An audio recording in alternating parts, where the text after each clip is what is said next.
सादिया साहिबा, अगर आप इजाजत दें तो क्या मैं अपनी एक दोस्त को बुला सकती हूँ मिलने के लिए? मैं उसे घर में नहीं लाऊंगी, गार्डन में बिठाऊंगी। ठीक है। ठीक है, आपका बहुत शुक्रिया।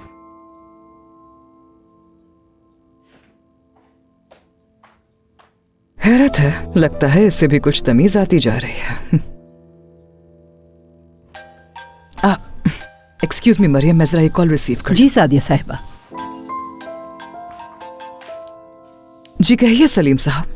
सादिया साहिबा, मुझे कुछ बात करनी है। जी बिल्कुल, मुझे उम्मीद नहीं थी कि आप मुझे इतना जल्दी फोन कर देंगे। क्या कुछ मालूम हुआ है आपको? मेरा ख्याल है कि हमें आमने सामने बैठकर बात करनी चाहिए। आज शाम क्या मेरे ऑफिस आ सकती हैं? या अगर आपके लिए मुमकिन ना हो तो हम सुबह मिल सकते हैं। बिल्कुल बिल्कुल, आप मुझे एड्रेस दें, मैं अभी आ जाती हूँ वहाँ। मुझसे सुबह तक इंतजार नहीं होगा। क्या उसने कहा उसके सौतेले बेटे ने नेकलेस नहीं देखा? बिल्कुल ऐसा ही है।